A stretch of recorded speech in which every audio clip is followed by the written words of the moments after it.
दिल्ली के चुने हुए मुख्यमंत्री अरविंद केजरीवाल जी को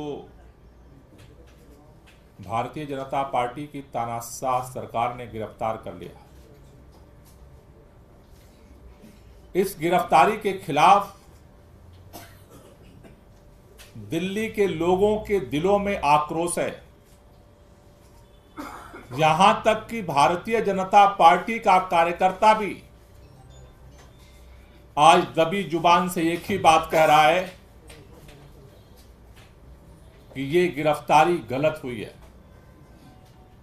पार्टियों के अंदर सत्ता पक्ष और विपक्ष में मतभेद होते हैं, लड़ाइयां होती हैं,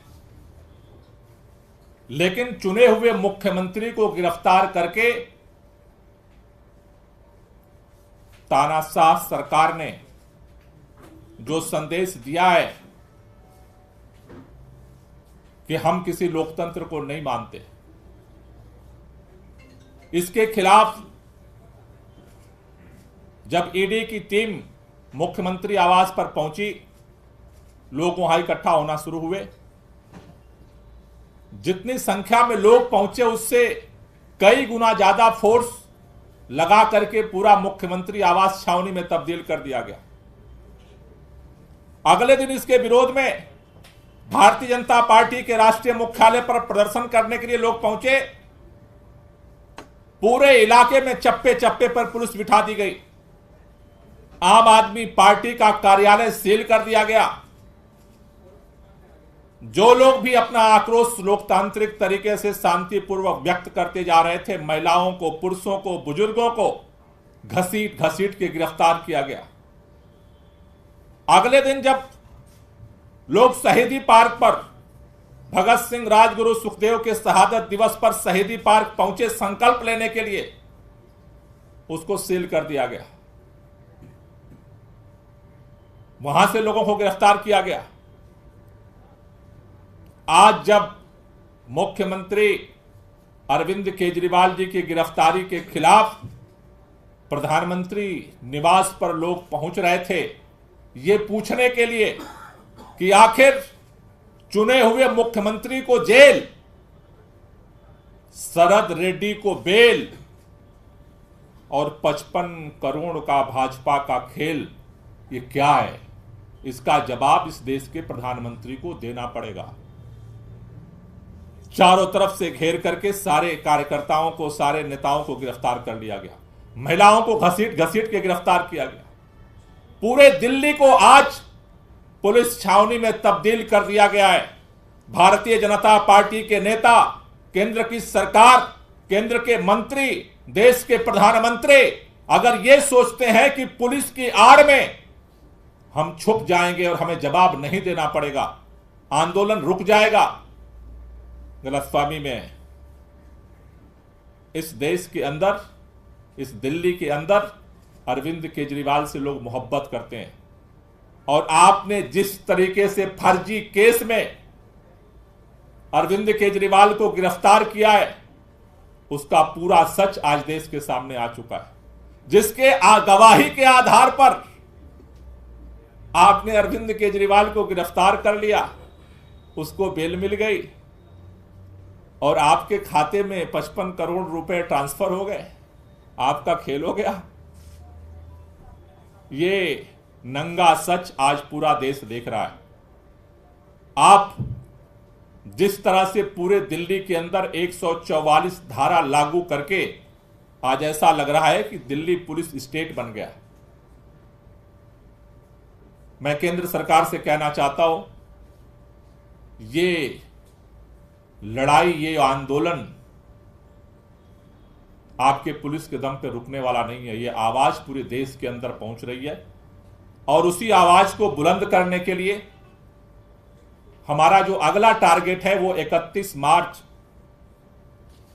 रामलीला मैदान की इंडिया गठबंधन की महारैली, जिसमें पूरे देश से इंडिया गठबंधन के सभी प्रमुख लीडर्स उसमें शामिल होने के लिए आ रहे हैं। दिल्ली के लोग लाखों की तादाद में रामलीला मैदान 31 तारीख को 10 बजे पहुंचेंगे। उसकी तैयारी के लिए आज से हमने अपनी रणनीति शुरू कर दी है।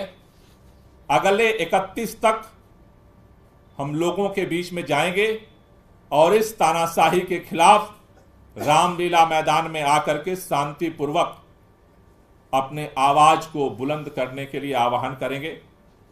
इसके लिए आज दिल्ली के 70 विधानसभा क्षेत्रों में सभी विधायक, सभी पार्षद, हमारे विधानसभा अध्यक्ष, विधानसभा के पदाधिकारी, वार्ड के पदाधिकारी, मंडल के पदाधिकारी और बूथ के पदाधिकारियों के साथ आज रात तक हम सभी विधानसभा क्षेत्रों में महारैली की तैयारी बैठक को पूरा करने की तरफ हम बढ़ रहे हैं।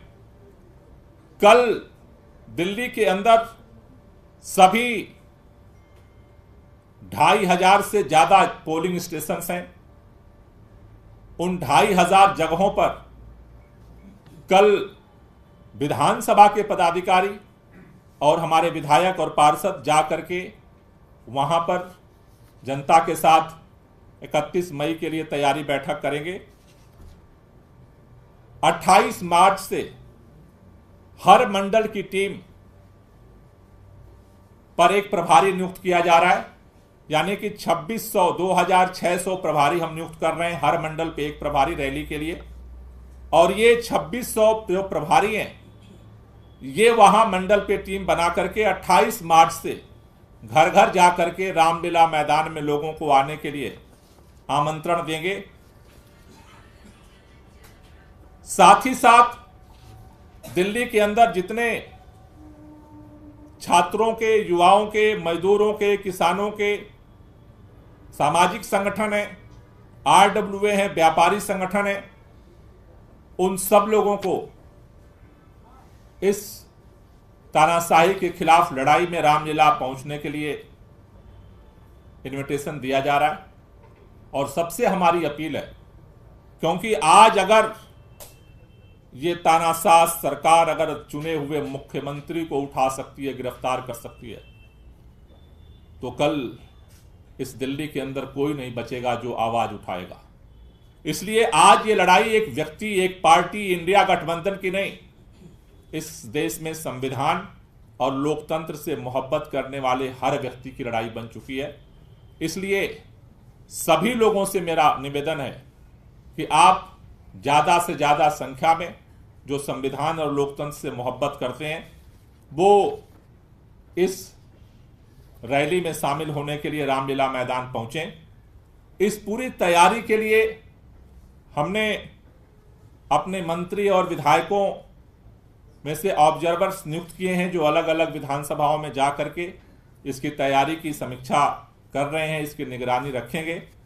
जो इसके लिए जिम्मेदारी दी गई है उसमें हमारे मंत्री सौरभ भारद्वाज, मंत्री इमरान हुसैन जी, मंत्री राजकुमार आनंद जी, हमारे प्रदेश के उपाध्यक्ष दिलीप पांडे जी, एमसीडी के प्रभारी दुर्गेश पाठक जी, हमारी मेयर शैली ओबेराय जी, हमारे प्रवक्ता संजीव झा जी, प्रदेश उपाध्यक्ष कुलदीप कुमार जी, प्रदेश उपाध्यक्ष ऋतुराज झा जी, प्रदेश उपाध्यक्ष जितेंद्र तोमर जी, हमारे विधायक मुकेश अहलावत जी, प्रदेश उपाध्यक्ष राजेश गुप्ता जी, हमारे साउथ से कैंडिडेट सहीराम पहलवान जी।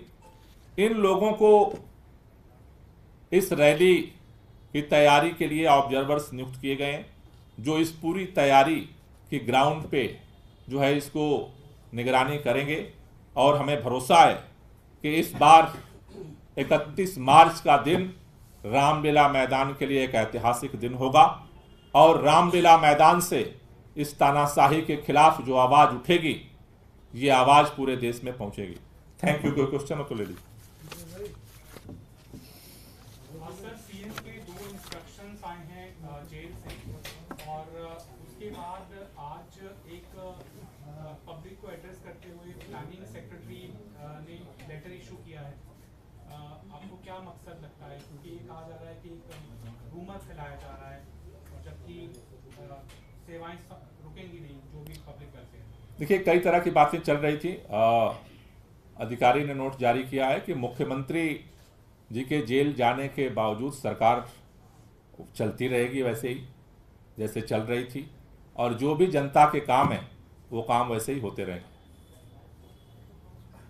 सर, आज बीजेपी भी प्रोटेस्ट कर रही है, इस्तीफे की मांग कर रही है और दिल्ली सचिवालय के पास लगातार उनका प्रदर्शन जारी है। बीजेपी के आरोप पर क्या कहना है आपका? बीजेपी का क्या आरोप है?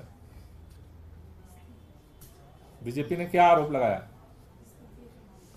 बीजेपी इस्तीफा मांग रही है। किसका? मुख्यमंत्री का। मुख्यमंत्री ने अभी विधानसभा के अंदर विश्वास मत हासिल किया था, तो मुख्यमंत्री के साथ तो पूरी विश्वास मत पूरी तरह से है, तो जिसके पास पूर्ण बहुमत हो और पूरा विश्वास मत हो उसका इस्तीफा आज तक तो कभी हुआ नहीं।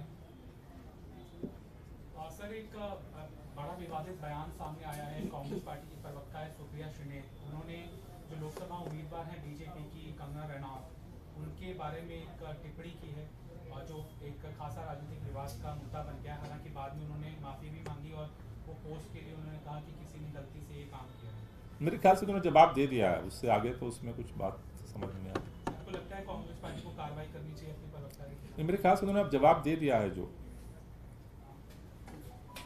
Okay, thank you.